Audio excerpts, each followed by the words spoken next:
Hello everyone and welcome back to my channel. My name is Anna and welcome to week 3 of becoming a fantasy expert. We have finally come to week 3 and I know I'm late, okay? I know I'm late with everything. I knew I was going to be late, but do not worry because I'm already actually reading or rereading better The Magician by Raymond D. Feist because I said I was going to reread those books in order to study them and apply everything that I've learned. But I do have to film this episode, okay? So here we are in week 3 and in this week I actually decided to dive a little bit more into fantasy, and what I mean by that is I really wanted to study more about fantasy and its topics. So for example, world building, plot structures, character archetypes, themes that are usually discussed, the type of writing. So basically, everything that I've been studying just catered to fantasy and a little bit more focused because I thought it would only make sense to do this before I would analyze a fantasy book. Otherwise, I don't really know.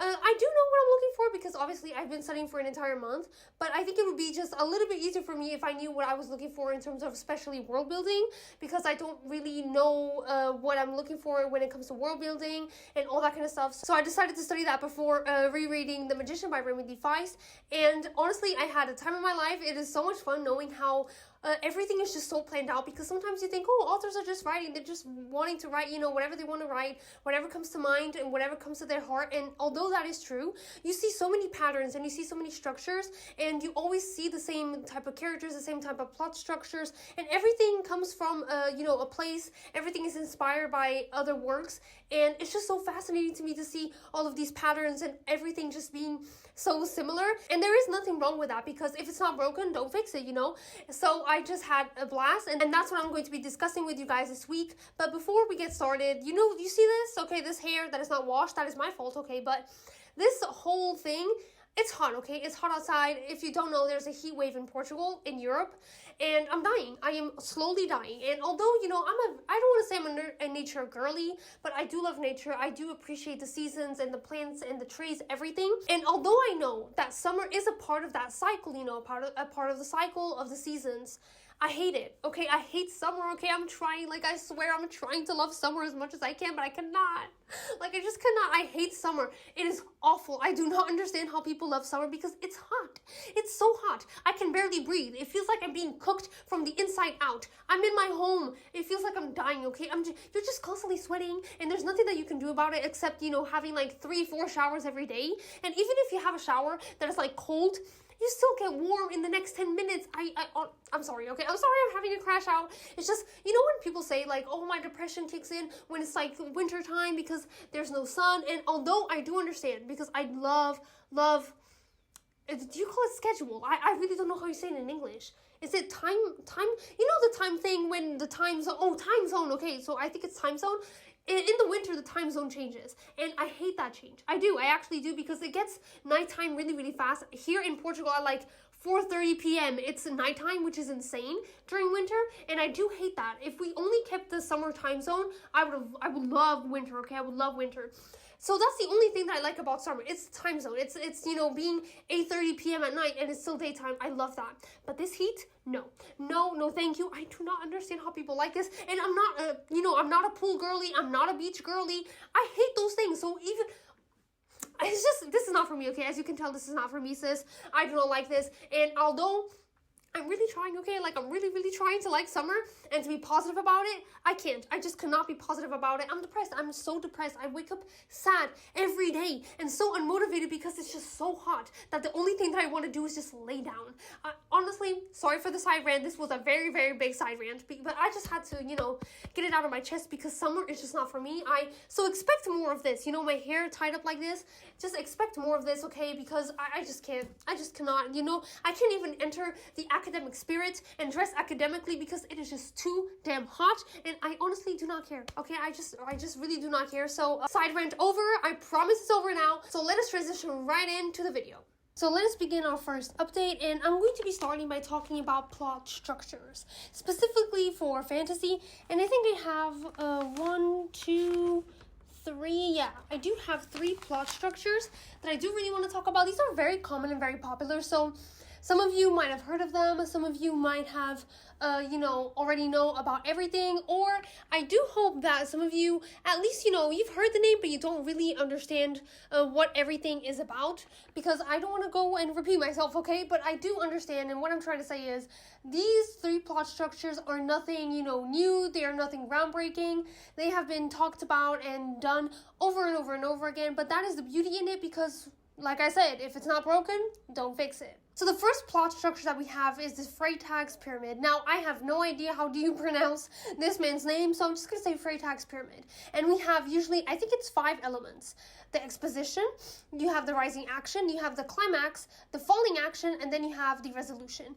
These 5 elements are so crucial to any story whatsoever, and the other plot structures also have similar things to these, because this, in my opinion, is what really sums up a story. You need the exposition, which the exposition is the beginning of everything. This is where you're going to present the character. You're going to show us the world, the story, how the character lives. If you want to show a little bit of the backstory, you can do that. But essentially, you just have to show what the ordinary world looks like, what an ordinary day looks like for our main character. Because we need to understand, okay, this is how he lives. This is how he spends his day. This is what he does. Because then you're going to have to introduce something that is going to change that day-to-day life. You have to introduce something that is going to change our character's world. And this is where you have the rising action. This is where you're going to build everything up. Little things are going to start happening in our characters' lives. And this is where everything is just going to, build up to that one point, which is the climax. And obviously, we all know what the climax is when everything just goes down, everything just starts happening. So the rising action, this is where you have, the first obstacles. Just the first stones in the character's way, and the character has to try and figure out a way to, walk around them or surpass them, jump them, whatever you want to say. The main character has to try and just surpass these obstacles, but the obstacles have to become increasingly harder to surpass because this is, as the name says, rising action. So everything just has to get bigger and bigger and bigger. This is where you build up the stakes. This is where you have to, test your character and see, okay, what can my character go through? And as the reader, we kind of understand, okay, this is how the character reacts to any sort of problem. So what the hell is going to happen? Or how is he going to react when this happens, when something bigger comes? And that is where the climax is. That's where, the entire rising action is building up to this one point. And you do have to be careful because your story has to go to this certain point. It has to converge to the climax. So all of the other obstacles, they do have to have meaning. They cannot be just meaningless obstacles, even if the meaning is just to show, okay, the character is resourceful. That's enough. That is a meaning. But every single, rising action has to converge to this climax. And then obviously we have the falling action. Now this is something very, very important because I cannot stress this enough. We need this period to absorb the consequences, to process everything that has happened, because even the main character now has to be like, okay, this has happened. How the hell am I going to deal with this? What the hell am I going to do? I don't know. Like, my entire world is shattered. My entire world is destroyed.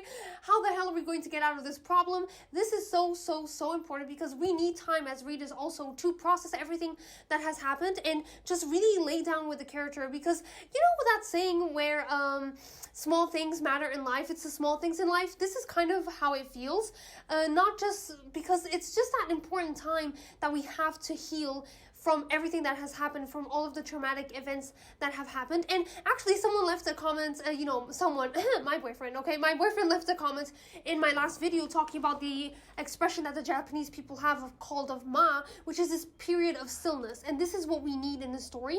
And this is what the falling action is kind of, we are entering that period of stillness so we can get to the resolution where everything just ends and we tie all of the ends. Obviously, if it's the first book, then all of this tying up of the ends does need a little bit, of an action to go on to the sequel, to the second book. But if it's the ending of a trilogy, this is where everything is just going to end, everything is just going to wrap up, and it has to be done in a satisfactory way. So in my opinion, the Freytag's pyramid is actually a really, really cool thing and a really cool plot structure to use, especially if you're beginning to write a book, especially if you want something a little bit, more classic fantasy, because it just has this plot structure that we all know: exposition, rising action, climax, falling action, and resolution.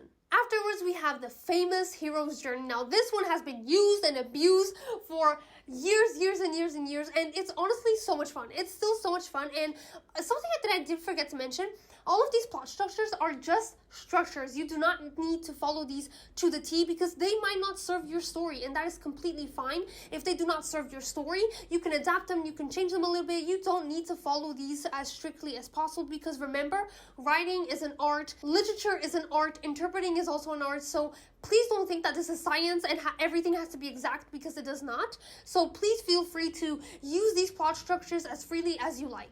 But like I was saying, the hero structure has been used so many times, and I do have a post-it note because I do not remember, okay, all of the elements included in this plot structure. So we do need to start with the status quo, and like I said, it's just like the exposition. The status quo is the normal day-to-day life of our main character, because we need to understand what our main character does, what is he doing, where does he live, what are his relationships, how is he seen by the people in his village, how is he seen by the people in general, by his parents, by his friends, by strangers, just all of that. We need to understand the status quo before anything else, otherwise we cannot compare it to anything in the future.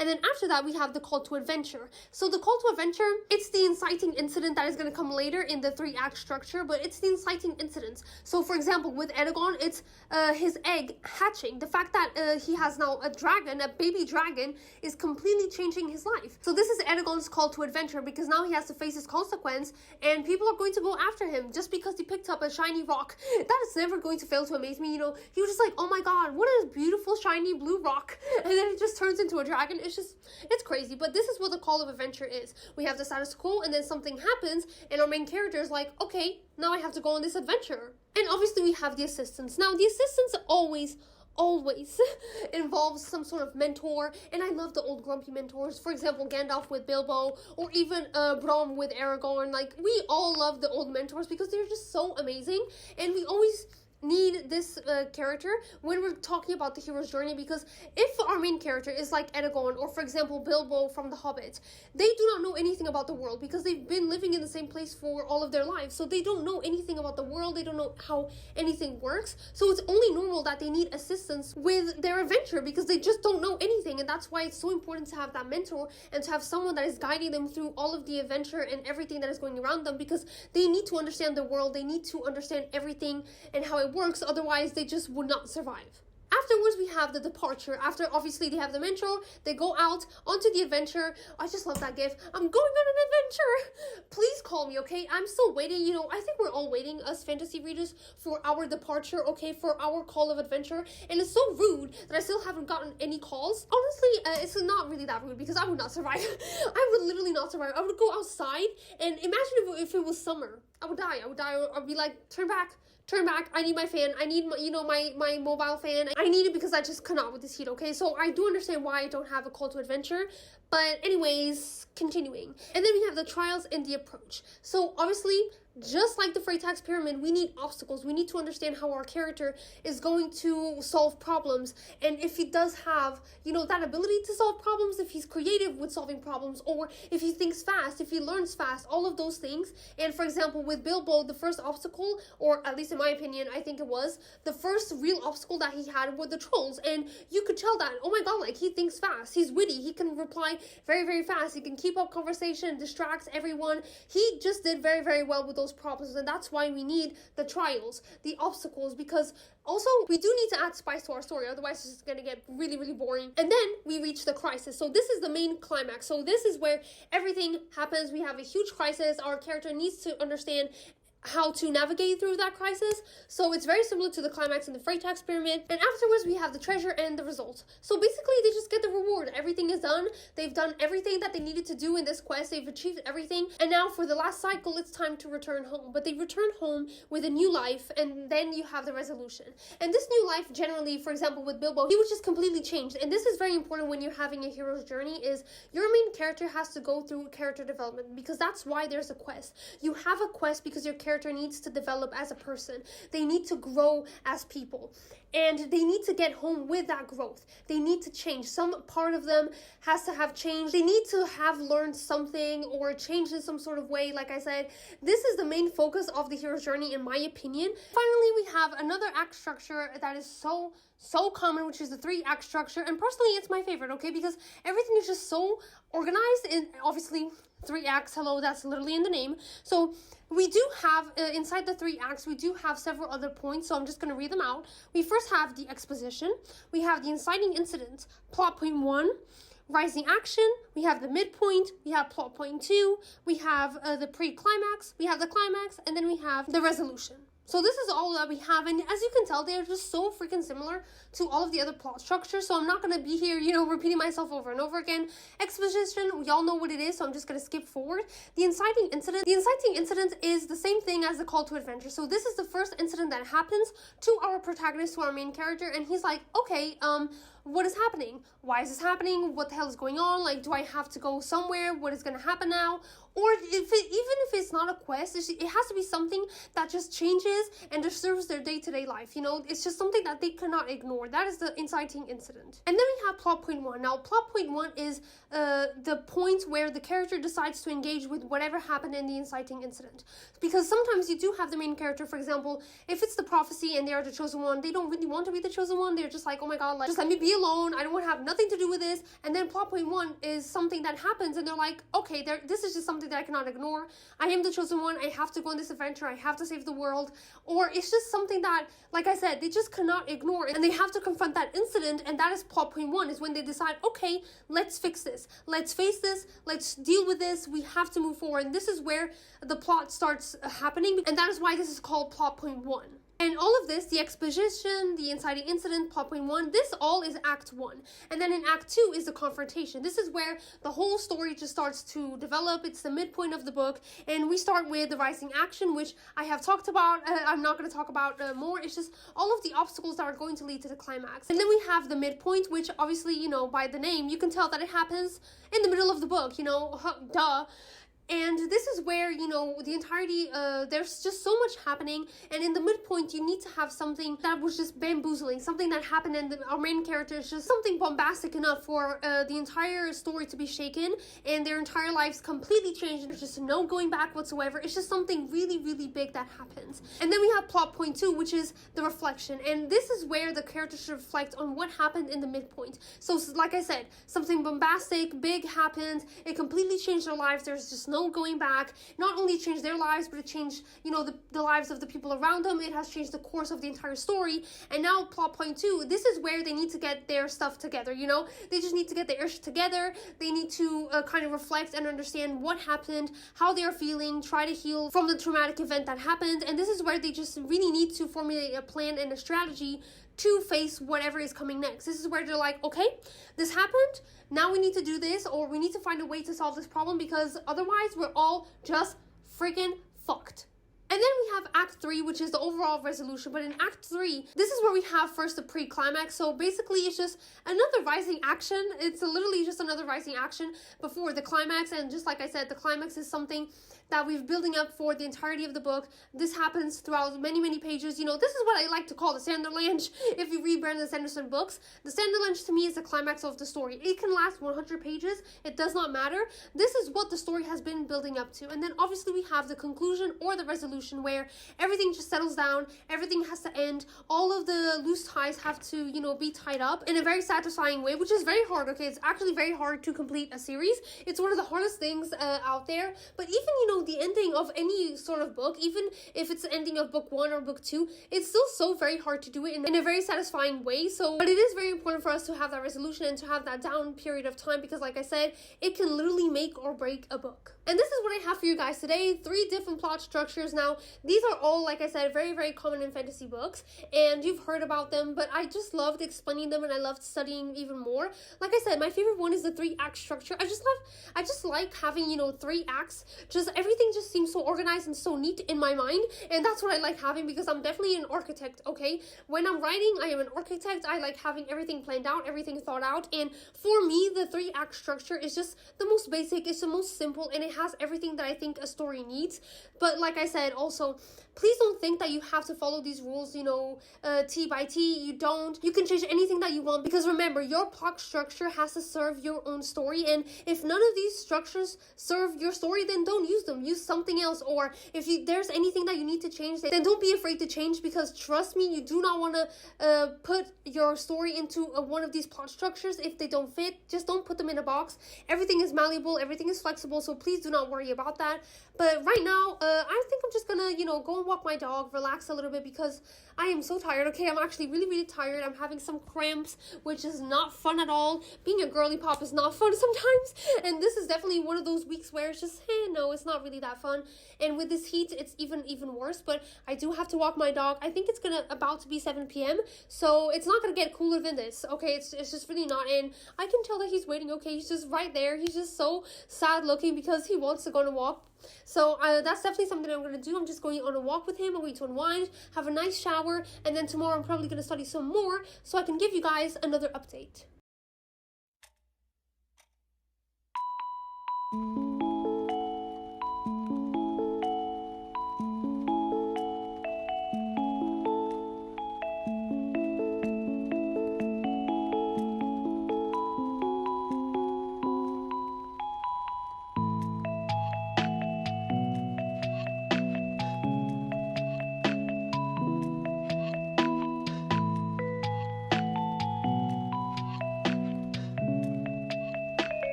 And here we are for my last update for this video, and we're going to start with character archetypes. Now, we all know what character archetypes are. These are just, the typical characters that we do find in stories and specifically in fantasy books. And the very first one is the hero or the heroine. Because I've talked, about the hero in other videos, I'm not going to elongate myself too much, but it's just that main character that has, that specific set of characteristics. He's altruistic, he puts everyone above himself, he is brave, he is loyal, he doesn't mind, helping anyone, he has compassion, empathy, just all of these characteristics that truly make someone a hero. And we usually find these characters or these hero type of characters in more, in older fantasy books, in classical fantasy.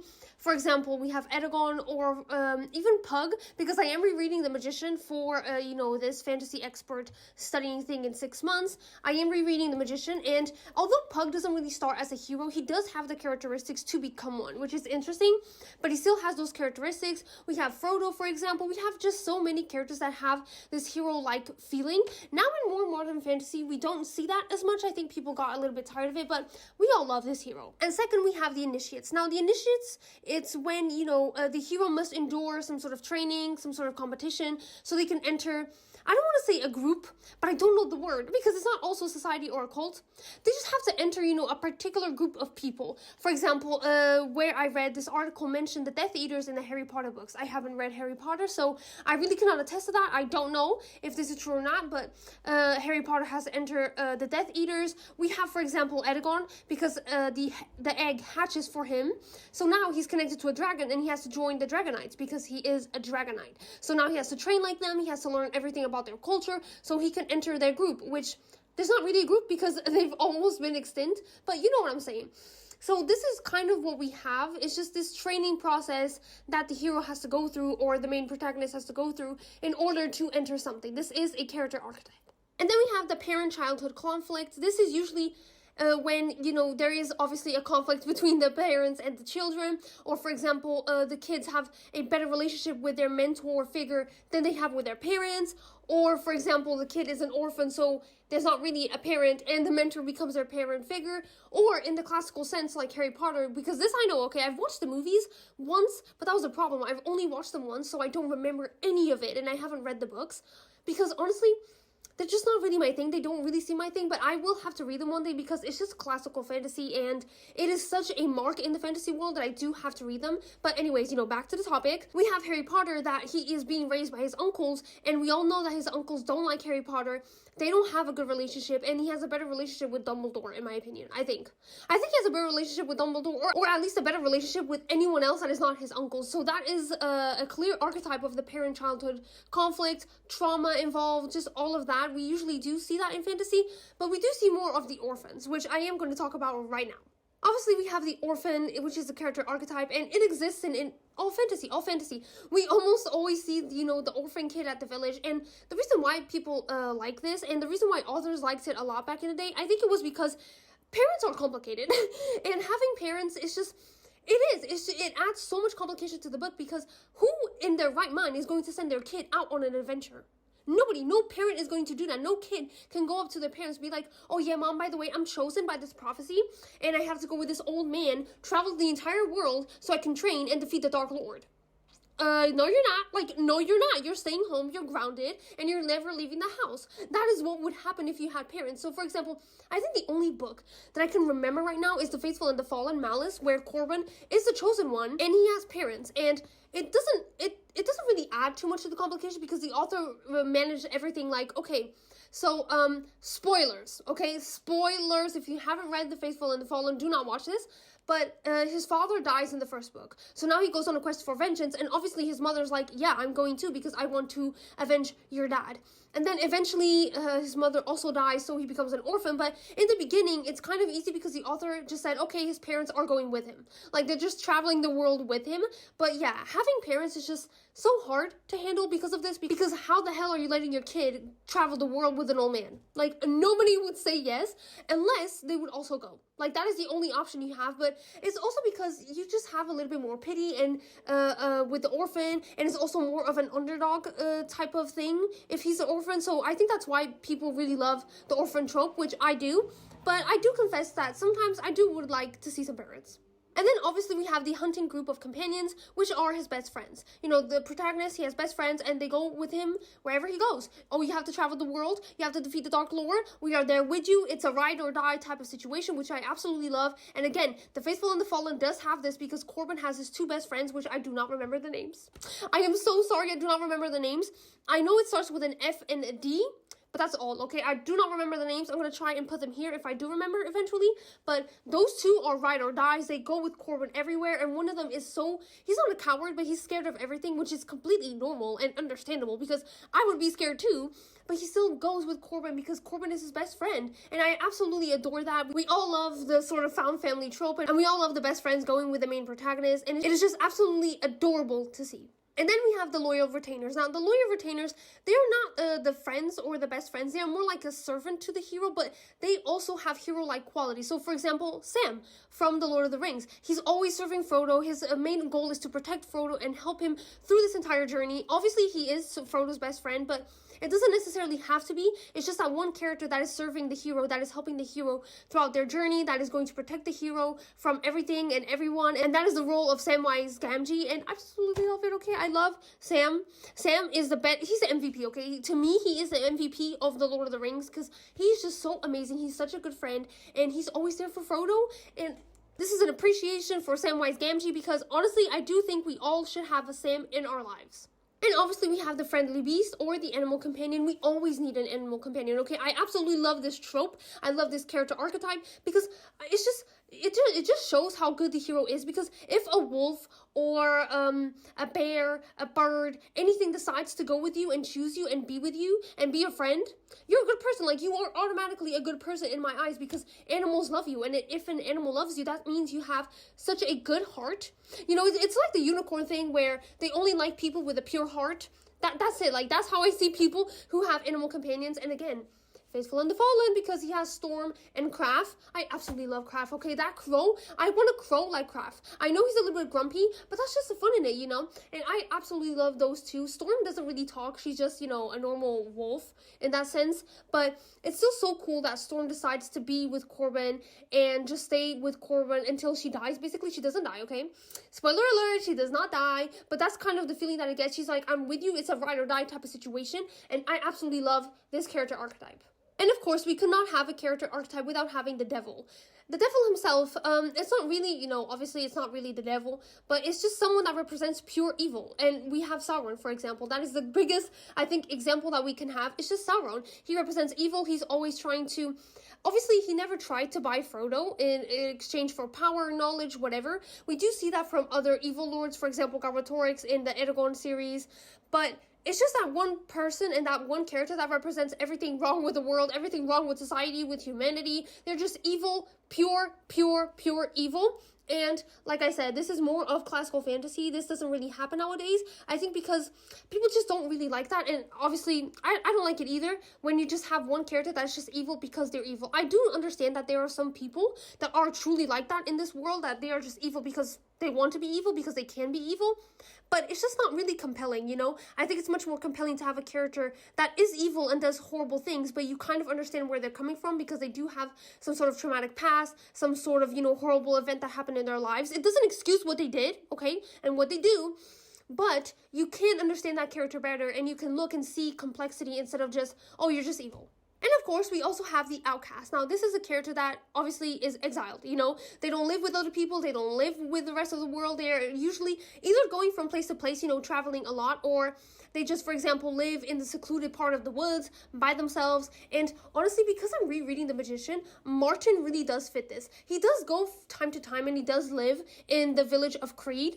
But people don't really like him. People are very suspicious of him because he is, you know, very reserved. And not just that, I think it's because he climbed the ranks way too fast, and people were like, this is strange, this is weird. We know he's very good with the bow and arrow, but still, like, why did he climb the ranks so fast? Like, he didn't even, because there's a celebration in this world at 13 years old, masters usually choose apprentices. So, for example, say Thomas was picked to become a knight, Pug was picked to become a magician, that type of stuff.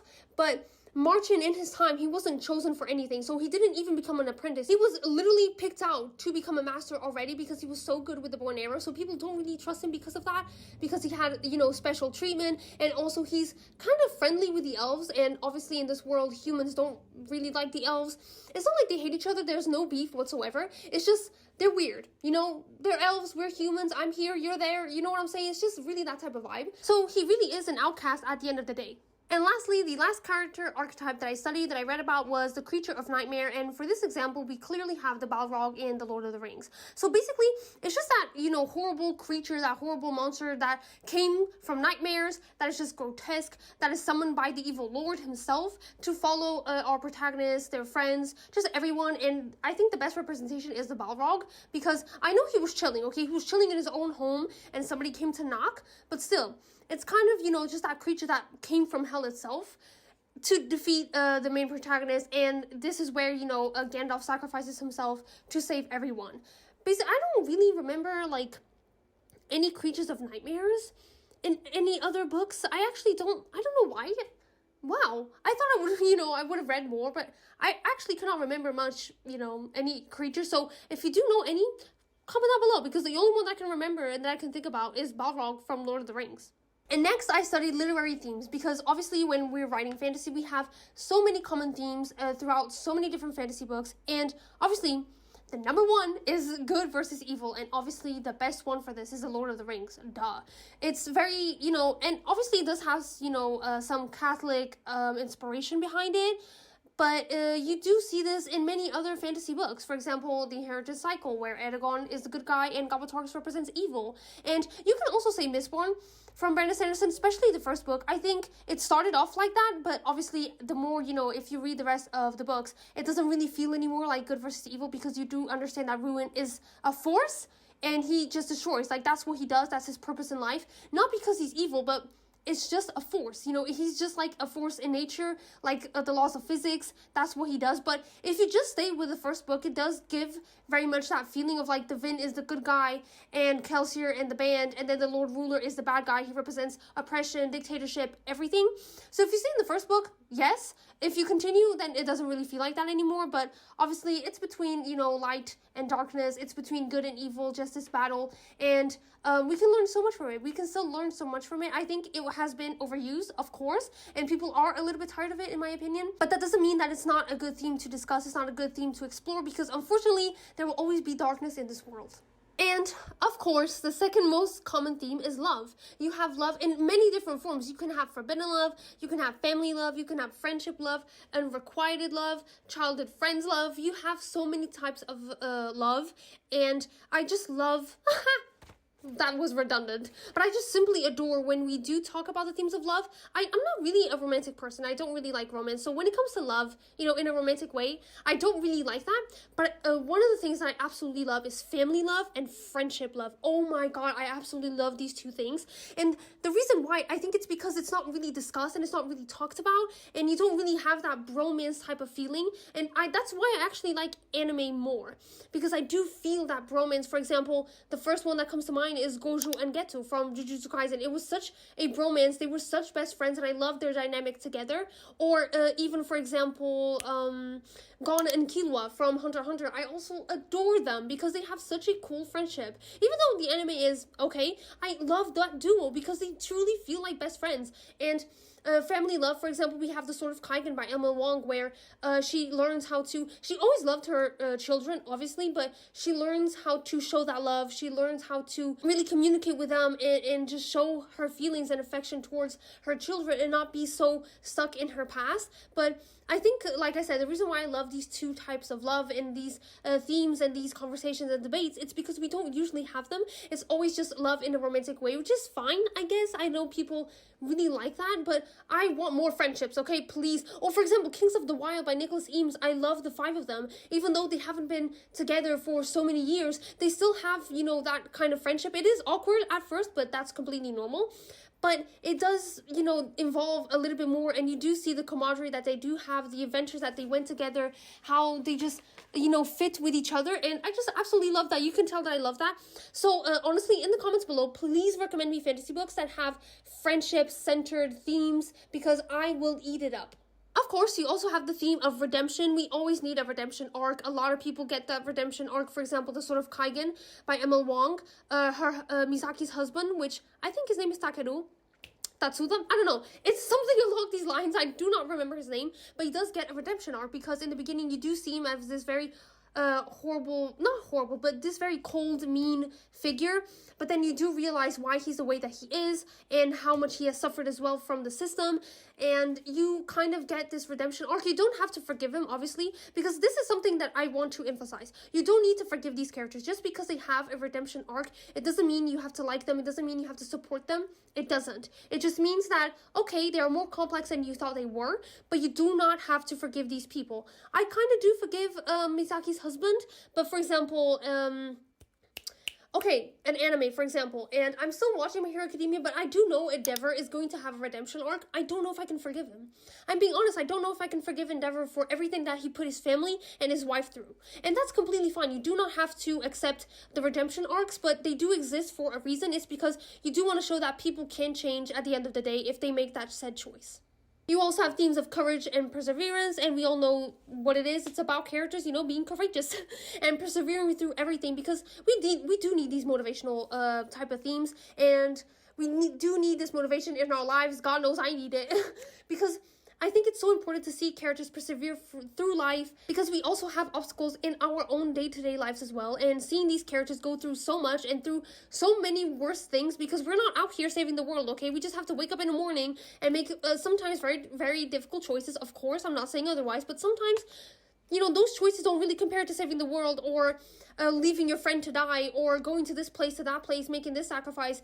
And obviously that is never going to happen to us, thank God, because we don't want to be in that position. But just seeing these characters, you know, persevere through all of these things and still coming out on the other side, it's just so important to read about. It motivates us. It gives us strength in this life. One of my favorite themes, is coming of age. I love coming of age books. We have, for example, The Inheritance Cycle. We have, for example, The Faithful and the Fallen, The Rift War Saga by Raymond D. Weiss. I just absolutely love coming of age stories. I love watching, you know, just our protagonist as a tiny, tiny baby and until they become an adult. Or, for example, The Empire Trilogy, also by Raymond D. Weiss, where we follow Mara when she's 17 until she's 40. I love that, okay? I just absolutely love that, because we just see the growth of someone, everything that they went through, and how everything affected them in some sort of way. And I don't know, it's just so wholesome to see. I think it's because you're also seeing the character growing and you're growing up with them. It's just so wholesome, okay? And I absolutely love that. So if you do love the coming of age, all of these books that I mentioned, you should definitely check them out. And lastly, we have the theme of revenge. We all love a good revenge story. And honestly, I watched The Princess Bride with my boyfriend the other day, and I loved the character of Indigo Montoya, and he has the revenge. He has a revenge trope.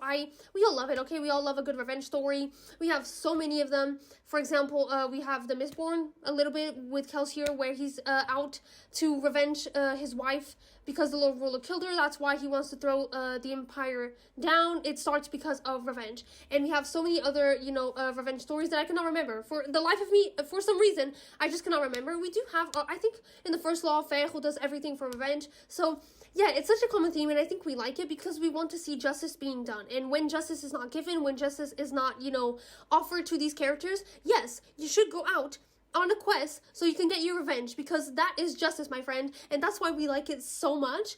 But yeah, I loved the character of Indigo Montoya, you know. I am Indigo Montoya. You killed my father. Not prepared to die. I absolutely loved his character so much, and it's all about revenge. So obviously a good revenge tale is never out of fashion. And that is literally it for this video, guys. I hope this helped you in some sort of way. I love talking about the plot structures, character archetypes, the themes, because sometimes we think, you know, everything is original, but it's really not. And even sometimes when we have ideas and we don't really know, okay, how am I going to, you know, structure this? How am I going to do exposition on this? How am I, you know, just explaining this in my book?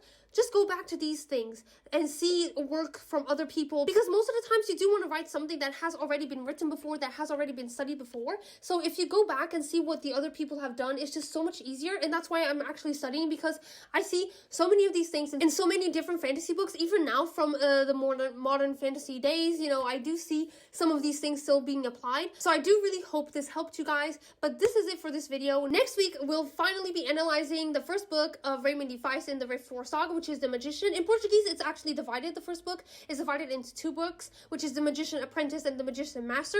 So I'm only reading Apprentice first, okay? But finally, next week, I'm going to be sharing with you guys everything that I've been learning, everything that I've been applying, because all of this does need to be applied. And honestly, it actually helped so much, because I'm understanding so many things that Raymond D. Weiss is doing in his book. And it's actually crazy, because it's like I'm seeing things I didn't see before, because this is a reread for me. But yeah, so next week, stay tuned. That's what I'm going to be doing. And if you really like this video, please subscribe and like. It would really help my channel out. It really does help me out, and I will see you guys in my next video. Goodbye.